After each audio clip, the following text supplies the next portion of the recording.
They retired Travis Hunter and Shadeur Sanders jersey. Like, if that kid's not named Sanders, would that jersey be retired? Like, I don't even think it deserves it. It's so stupid that it's stupid. Brian Clark was out of line, and Mario Cristobal doesn't deserve that criticism. This is the landscape that's been created by the NCAA, not Mario Cristobal.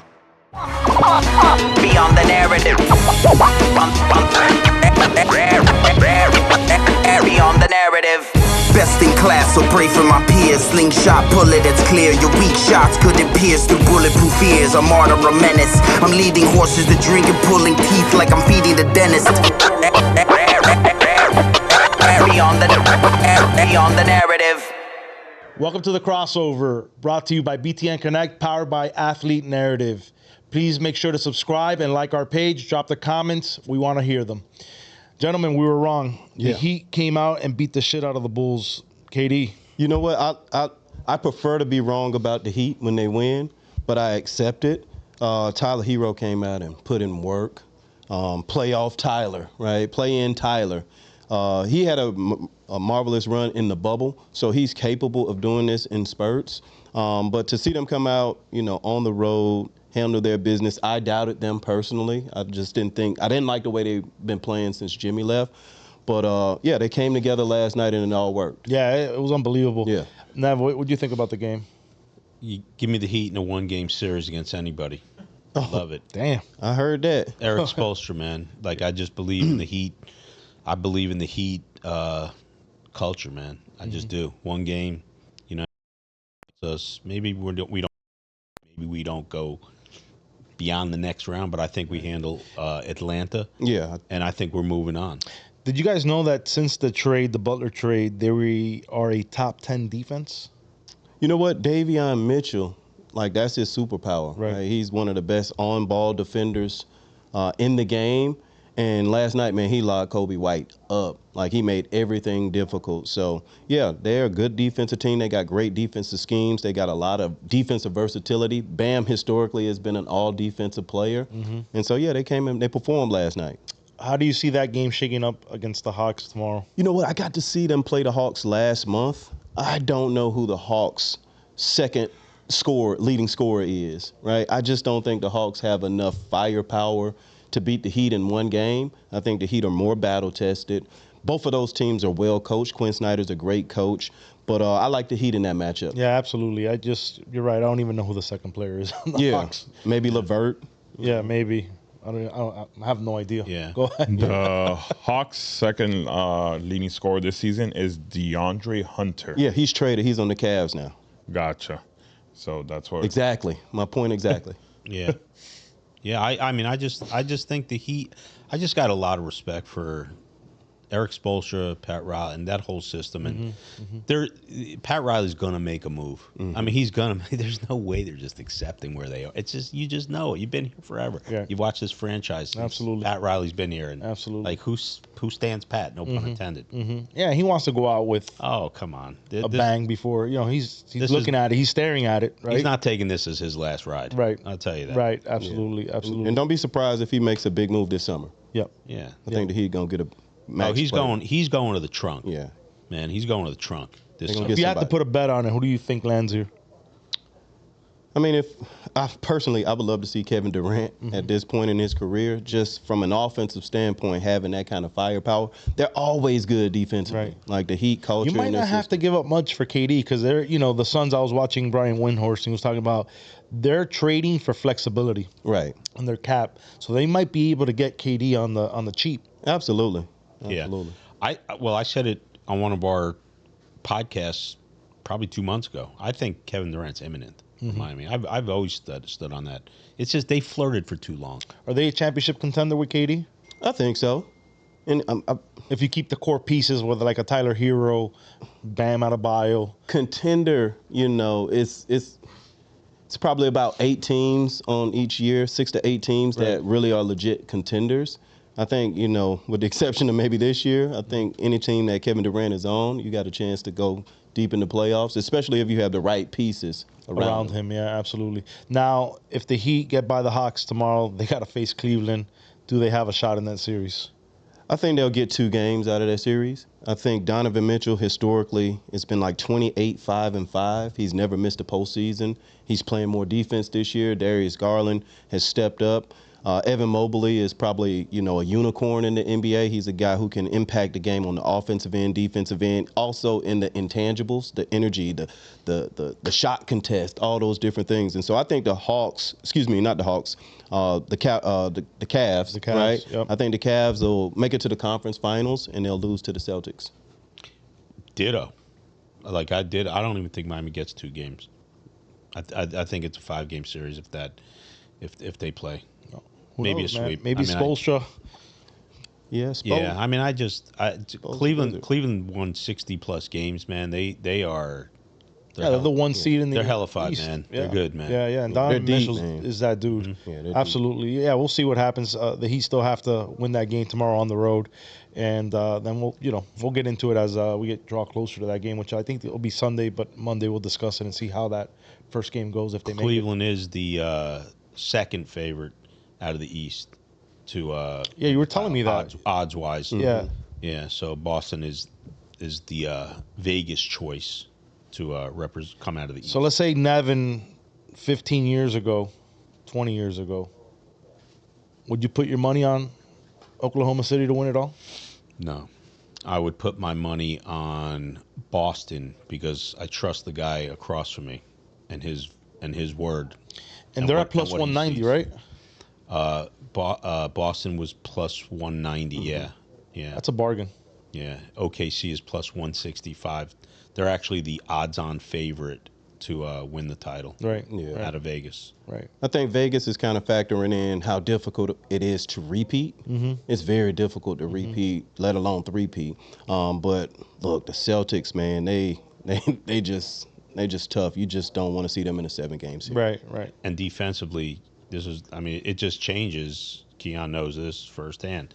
You get into that, and I remember from when I really, really noticed the difference of regular season basketball as opposed to playoff basketball is when I had my floor seats with the Miami Heat, and the media is on top of your feet, and every possession is shaking, and you could feel it, and there's a difference, and that's where I think Boston is. They played that defense, and that's when it shines. Yeah. This time of year. Yeah, I have to agree. And only goes up and ratchets up as you get to the conference finals and then the finals. Mm-hmm. Yeah, intensity goes up. Yeah.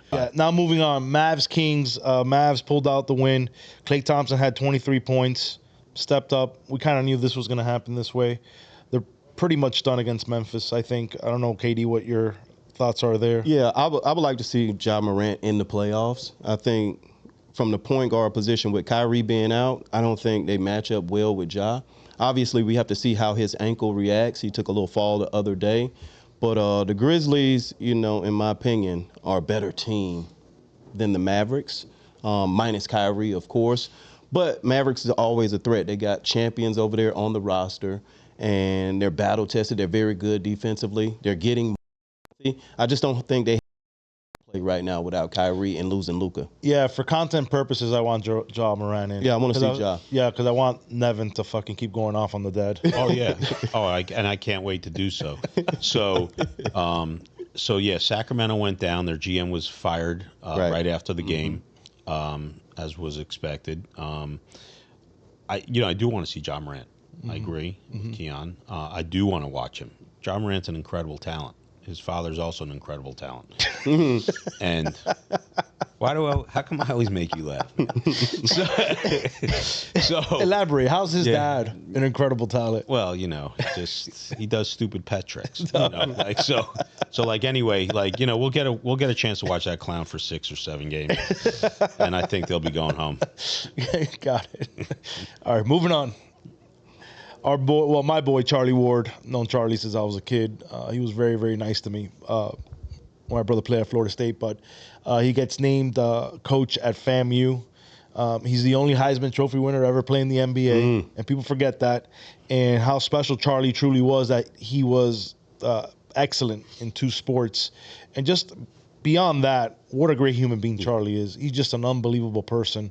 But I'm happy to see Charlie get that position. What are your thoughts? I thought he would have been a coach a lot earlier than now. You know, a couple years back, I thought he would have gotten into coaching, but now he's doing it at FAMU. Yeah, man. I love to see it. Like, my first memories of going to college basketball games was FAMU versus Bethune-Cookman. My brother played ball at Cookman.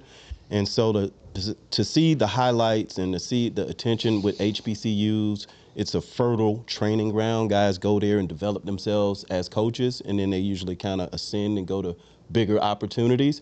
But he's a legend, man. Yeah. That's Charlie Ward, like a two-sport athlete, great man off the court. He has played for some great basketball minds, Pat Riley and things like that. And then I think it's good for Tallahassee, right? You know, it's been a little bit rough in Tallahassee with Florida State like not showing up this year.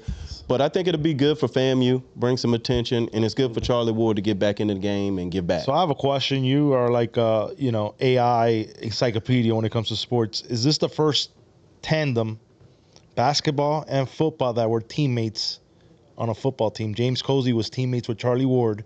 Is this the first program that two former teammates on a football team? Great call. Wow.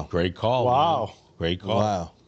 I'd have to really go to AI for that one. That's a good one, man. It's a good one, right? Yeah, but no, you're happy, man. Charlie Ward's class act. Always, obviously being a diehard Hurricane, he was a pain in the ass to us. But man, classic, just a class act, and you're happy for this. He's home. Yeah, like he's only 40 minutes was where he grew up. Outside of Tallahassee, and it's a natural fit, and you hope some good comes of it, and he ascends from this position. Yeah. I think he also would have gotten a job earlier. I think so too. Yeah, I think so too. I thought maybe that Florida State position, but obviously they went in a different direction. Maybe he does great, and he becomes he returns home. Yep. Hopefully. Becomes the Florida State guy. Hopefully. Charlie, man, I always tell people the story about Charlie. So he had won the Heisman in '93, and they were down here for the Orange Bowl against Nebraska. And we snuck him out of the hotel because you had the press and you had everybody down in the lobby. So we snuck him out through the side of the hotel. It was me, my brother, and another friend of his. And my brother had a white little pickup. And it only had a two-seater in the front, and I had to go in the bed of the truck in the back. So we took Charlie to my brother's mom's cafeteria off of 16th Street there in the hood. So we take him there. I don't know how the Herald find out, but they were there waiting for us. Wow. So there was like a spectacle in front of the cafeteria. So whatever, we went, we had Cuban food, blah, blah. So then my brother goes to him, hey, Charlie, let me take you where I grew up. Go see my boys. Charlie didn't really understand where my brother grew up. He grew up in the old Wynwood, not today's Wynwood. Right. Yeah, straight hood. So he takes him up, and he pulls up to the basketball court, and they're like, yo, is that Zeus? Is that Zeus? And all his boys start walking up, and they're like, hold up. Is that Charlie Ward? And Charlie goes, fuck, Zeus, what'd you bring me? He was scared for his life. He's like, yo, chill, man. You're going to be all right. It wasn't the design district. Yeah, no, definitely not. He goes, you're going to be all right, kid. Don't worry about it. We're going to get you back home. There was no Louis Vuitton. Yeah, man, but it was just love, man. All these guys love. And they're like, yo, man, why the fuck you didn't go to UM? Like, they kept, fucking with him. Yeah. But it was great, man. That was one memory I had with him. And that's awesome. I have a lot of love for Charlie, so I'm happy to see him get that job. More news in the college realm. Lee Corso is going to retire. Man, another Florida State guy. It's been Miami bred. Yeah. Yep. Miami Jackson. Jackson High. Yep. My brother went to Jackson. I know that. And went to Florida State. Yeah, that. So they had that connection. I got to meet Lee when I was 10 as well. And just an incredible human being. Really brought College Game Day to life. Man. His antics. I would just look forward to it. Sometimes I wouldn't even watch the whole show, but at 11:50, I'm there watching because I'm going to see what he's going to do, right? What antic he's going to pull, what, head he's going to put on. It was just incredible to watch him and really bring that show to life. And he's going to definitely be missed. But, yeah, man, I hate to see him go, but he built listen, man, he built he was a big pioneer in a cult of a sports. Look what it is now. Yeah. It's a whole thing. They go on the road. They're on a tour bus. It's a big deal. Yeah. He really put College Game Day on the map. Yeah, he brought personality. He brought flavor. He brought the institutions to the forefront by utilizing the mascots and his energy. To me, he's like what Dick Vitale was to college basketball, but probably on a bigger level because Dick had the voice, but Lee has the antics, Yeah, no, right? great the fans analogy. would just eat it up every opportunity, when he got a chance to pick who would win. It was just a surreal moment in college, and, kudos to Lee Corso. He put in work, and, he's going out on top. So I always used to ask myself the question, because Lee was getting up in age. I'm like, who's that next guy? How are they going to save this show? Because Lee really brought a different dynamic of that fun, right? And with the interaction with the crowd, I think McAfee saved that. Yeah. For you. He's definitely the next guy in. Yeah. And last season, Nick Saban was incredible. Unbelievable. Like, really surprising. Yeah. I did not see that coming. Right. And he was incredible. Mm-hmm. The insight, his comedy. Like, you didn't see that. You see the old Bill Belichick persona. So I know players that have played for Saban, and they've told me about his comedy and his sarcasm. Yeah. And they say it's unbelievable. Yeah. And some of their favorite coaches, if not their favorite coach, and this is coming from a Hall of Famer, told me, he says, my favorite coach all time. Oh, Yeah. I mean, he's got the resume, he's got the pedigree, he's got the confidence, he's got the swagger. It's good to hear about his sense of humor. We got to see a lot more of that this year. His sarcasm and his wittiness and all that stuff. You're used to seeing him like drive a hard bargain, right? So to see that part of his personality, I think is great. What a tandem them two, right? Oh yeah, oh man, absolutely. Perfect. Listen, Yeah. man, we can't get to August fast enough. Agreed. Man, go. fast enough. Agreed. Let's Agreed. go. Yeah. I You just know what want I to mean? close my eyes, open it. Oh Here we are. man, like who doesn't live for that? Yeah. The best, man. The best. All right, so news coming out of Colorado. It just seems like they're in the news every week. They retired Travis Hunter's jersey and Shadeur Sanders' jersey. I mean, it hasn't even been 6 months and they're already retiring their jerseys. Yeah. Cordell Stewart's jersey hasn't even been retired. Yeah. These two guys get their jerseys retired. Nev, thoughts? Well, I'm wondering why you started with me. Go in there, man. Listen, that's blasphemy. It's comical. It's comical, man. Yeah, Travis Hunter won the Heisman Trophy. He had an amazing year. I mean, come on, you're putting this. It's not. Like, I don't even think it deserves it. It's so stupid that it's stupid. Yeah. Man, the kid, and this is no knock on Shadeur Sanders. I hope he's a great pro. Maybe he will be, and maybe he'll be the next Tom Brady or better. Right. I don't know. But the kid went 13-12. Mm-hmm. I mean, what it really? Mm-hmm. Come on, man. How many players from the University of Miami should have been retired? That are big guys in the Hall of Fame. What 100 guys? Right. 100 guys should be retired. They're retired. There'll be no jerseys left. They'll be playing with names. It's ridiculous. They're saying it wasn't Deion, it was the AD. Oh, please. Come on, man. It's ridiculous, man. It's enough. And you know what I mean? And that's why the average fan, even though we're going to be watching college football, right? 24/7, but that's why the average fan just gets turned off by sports and shit like this. This is what you're talking about because it's too much. It's too much. It's about 6 hours of NFL pregame before the game. This and that. Like, the kid went 13-12. They retired his jersey. I mean, come on, man. What are we talking about? It's so stupid. I have no idea. Yeah, man. I think they're just riding the wave. Like, they were in football, like the abyss, right? They were deep off, winning one game before kind of Prime took over as coach. But maybe this opens the floodgates for like Eric Bieniemy to get his jersey retired. Some of those Salam, guys, that's a Heisman Trophy winner. I mean, why don't we retire? Like I mean, I hate Notre Dame. Why don't we retire Rudy's jersey? Rudiger? What's next? Why don't we retire the Ibis? I believe it's a sacred thing when you get your jersey retired. It's like you were monumental at that school. You were monumental to the sport. You're not even 3 months removed. You were in 13-12. How are you? Like, if that kid's not named Sanders, would that jersey be retired? Probably not. I have a question for both of you guys. Okay, we're all three of us big college football fans. Would you say, and I don't think any of us have any love for the Gators, would you say Tim Tebow's not one of the most revered college football players ever? I would put him top 3. Right? Absolutely. 100%. He don't have his jersey retired. I know. It's unbelievable. Yeah. But It's Shadeur unbelievable. Sanders does? Come on, man. See, and this is the shit that drives me crazy with fucking Deion. I'm just going to come out. It just drives me fucking crazy with him. And he's a Florida State guy. He's part of the fam, but fuck, man. This is the shit that drives me fucking crazy with this guy. Yeah. Fucking drives me fucking up the fucking wall. I knew I would get- I didn't want to do it, but I had to fucking do it. I knew I would get Fuck to you. Deion. I knew I would get to you. Yeah, man. Fuck that, man. Enough Let is it enough, out, man. Dude. Let Enough it is out. Enough is enough. Anyways, KD, anything else you want to add to No, this? buddy, I think you summed up your feelings. When you sit next to Hannibal Lecter, shit like that happens, man. Let that out, man. Come on, man. Come on, dog. Come on. Come on. All right. Shedeur's getting a workout with the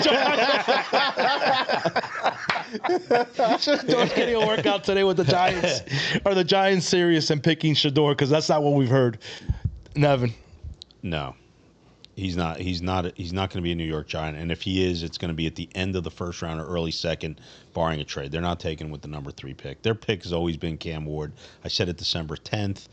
I stand by it now. They wish they still had him. They've made efforts in the last 2 weeks until finally just Tennessee locked the doors. That's it. I mean, that's it. The Giants won a game, and it cost them the first pick. That's it. The coach should have been fired. Think about this. The coach should be fired. You know what's very for telling, winning a game. You know what's very telling? Back to Deion and his marketing genius strategy, whatever you want to call it. If his son would have been a top 3 pick or top 5 pick, his son would be at the draft. He's not even going. Yeah. And reports are coming out that he's falling. Yeah. Well, if my mother had balls, she'd be my dad. KD, I know you've been a big Shedeur supporter. Yeah, absolutely. Yeah. With the draft, man, to me, it really doesn't matter if you go high or if you slip. Mm-hmm. Sometimes slipping is more beneficial, especially when you're a quarterback, right? Because you'll be, historically, if you fall lower, you're on a better team, right. So you have a better offensive line. Lord knows he was getting chased around quite a bit in Colorado. So for me, man, look, we're talking about him. At the end of the day, he is a big personality. He does have a market share when it comes to commentators, when it comes to the sport. I got respect for what he's done, man. But damn, it's the shenanigans, man. It's just the shit. Like if I'm Deion, I'm going to the AD. Yo, these guys, no, I'm sorry. Like if you want to talk about morality and you want to talk about doing things ethically and you're trying to do the right thing by the program, do those kids really deserve to have their jerseys retired right now? Travis Hunter, in 10 years, yes. Because of the impact he's going to have in the NFL, the impact he had at the university. But this kid is 3 months removed from the school, and you're retiring his jersey. When have you ever seen that in sports? I don't think I have ever seen it before. It's not like he's going on a retirement tour, and like they're come on, man. Come on. It's changing the standard also. Yeah, and they do a whole weekend out of it. You get inducted to the Hall of Fame, then they retire your jersey. Let's fuck the Hall of Fame and let's just retire and put it up in the Raptors. These 2 kids are retired jerseys. Oh God. Got to be more careful. Got to be more careful. What do you think? I just. What do you think of the Democrats, Andy? Man, I love them. Stop gaslighting, Chance. Stop gaslighting, my boy. Don't be like that. Yeah, gaslighting. So yeah, I think the Giants are trying to play their hand, just trying to leverage the market and see if they can get somebody to take that 3rd pick from them. Yeah. Yeah, they're looking at Jaylen Milroe, though. They are serious about Jaylen. Taking him in the 2nd round. Well, that's different. Yeah. Once you get out of the top. What are your thoughts on Jaylen? I'm on the fence. I don't know. Yeah, he's one of those that are feast or famine. Like, he kind of reminds me like a Jalen Hurts type coming out. You didn't know. He can turn into a real good situation or it can be a real bad situation. I've learned with quarterbacks, you really just don't know until you see it. Yeah. Like, you can't get... Jalen Hurts for me, Jalen Hurts became an incredible project that was finished. Like, I never could have seen this type of success for him when he was at Alabama. And then maybe I saw a little bit at Oklahoma. Lincoln Riley got him right as far as the throw. Whatever Lincoln Riley does, he's a quarterback whisperer. But he has surprised me, and he's incredible. And that's why they pay him a lot of money. He's got to get in the right situation, Jalen does. I believe that's also huge as a quarterback goes. Yeah. And, you look at a guy like Patrick Mahomes, who's on his way to becoming all-time, and he landed in the right spot with Andy Reid. I forgot who I was talking to that played in the NFL and college, and this conversation came up about developing players. And when you get to the NFL, the coaching is so elite versus college that it's just, he says it's like, it's night and day. It's not even close. So he was telling me that if you get I forgot who it was. I can't remember who it was. And he was telling me, when you get to that next level and you land in the right system, you're going to be able to get developed. You put more time in. It's your job exclusively. With Milroe, he had a good start to the season. He struggled. He got benched for a little while. He's a his athleticism is off the chart. I think his hands measured to be a little small, but the game is played on the film, on the field, right? And you just never know how skill sets will translate to the next level. So if you get in the right system, get the right coaching, and he puts the work in, he does have a really strong arm. He is a freak of nature athletically. And so, given time, he might be able to develop. I mean, listen, if Tommy Dorito can play in the NFL, so can Jaylen Milroe. Dorito. Whatever. Yeah, it's Dorito. Oh. Chicken cutlets. Yeah, whatever. Tommy Cutlets, buddy. Tommy Cutlets. All right, moving on. Ryan Clark has been all over social media. He had some comments, especially down here in South Florida. The UM faithful not very happy with the comments that Ryan Clark made about Mario Cristobal. And basically, Ryan's accusing Mario of setting this market value on quarterbacks because he gave Carson $4 million, and this Nico I situation happened because of that situation. I strongly disagree. But Nevin, I know you've been a very hard critic on Mario Cristobal. Do you see that same criticism as Ryan Clark? Yeah, I think Ryan Clark was out of line, and Mario Cristobal doesn't deserve that criticism. This is the world. This is the landscape that's been created by the NCAA, not Mario Cristobal. He shouldn't have to apologize because they got money or resources for toys and they can spend it as they see fit, right? So whether that was the right choice for a quarterback for this program or not, that remains to be seen. But certainly Ryan Clark had no business going after Mario Cristobal for that debacle that took place between Tennessee and their quarterback. I think he was out of line, and it was a low blow and a cheap shot. You think Ryan Clark was fishing for clicks, or he really thinks that? Because sometimes these guys come out and say some crazy shit like that. Andy, when I see a comment like that, just based on being around the game the way I've been around, I see hater. If you want to know the truth, I see hater. Like, that's what I see. You know what I mean? What does Mario Cristobal or Miami have to do with what they just ended up in their situation? What is mind your own business in your own camp? What are you worried about what's going on in someone else's camp? Maybe Miami sees, and who knows what the real number is anyway? Right. Does anyone? No. So that's my response to that. I don't think Mario Cristobal has to answer to Ryan Clark or anyone for what he spends and how they do it. Right. KD? Yeah, I see both sides of it. I do think when, you get Carson to come down to UM and he's kind of, quote unquote, sets the market, I do think that players sometimes will do the comparisons, right, and try and see, okay, well, if he can get this, then maybe I'm worth that. So I think that is a reality. I do think people have peeked over at what kind of Carson got to go to UM. So I do think that is a reality. But also, as a part of the media now, we have to talk. Right. And you have, some things are opinionated. Some things are for clickbait. So I think it's important. Right. We got to have that dialogue and we get to disagree or agree with it. So in this case, Nev disagrees with it.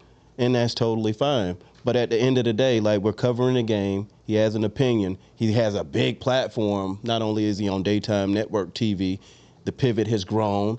And so, he is a media personality, and his voice, he does have a voice now, and we like to hear his voice. I think it's important to have a diverse amount of opinions on how you see things. And I like Ryan Clark. I mean, I like the pivot. I like what he does as a media guy. I just don't think in that specific instance, I don't think Mario Cristobal has anything to do with what the issues are with Tennessee and their quarterback. That's just my opinion. I don't see it. I don't see the relevance. Do you think he was kind of bringing Mario into it because Mario said if a guy holds out on him, he's cutting ties as well? Do you think it's more an attack on not challenging? Yeah, I got it. It's more of an establishment, like the chicken and the egg. I don't know which came first in that situation, and that is a good. Mario point. came first. Mario, and he responded to it. Okay, so in that regard, maybe I guess he has the right to comment on those things, and I hadn't thought of it from that angle. Right. Yeah. Right. So that maybe justifies a little bit why he shot that way.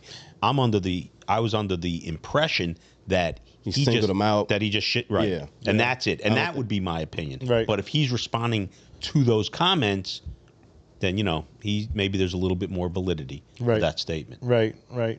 Yeah, I just don't. I think every situation, every school has its own situation. There's no real market. Like, there's no real market value. There's no collective bargaining agreement. So how do you know what the value is of a kid? Like, where do we get back to? Right. The NCAA. There's no cap. Where do we get back to? Yeah, man? exactly. We know where we get back. Bottom to. line. We get back to the NCAA. All roads lead back to we that. We know what they are. And yeah. we know what they did, and they're responsible for this. But you and Mario are having a good week. He sent you birthday wishes. I saw a picture floating around Instagram, and now you've come to defend his honor. So, is this a turn? I'm going to be tossing eggs with him on Sunday. I know I got you. All right, gentlemen, that concludes our show. Fuck you, San Diego. Peace out. Beyond the narrative. Beyond the narrative. Best in class, so pray for my peers. Slingshot bullet that's clear. Your weak shots couldn't pierce through bulletproof ears. A martyr, a menace. I'm leading horses to drink and pulling teeth like I'm feeding the dentist. Beyond the narrative.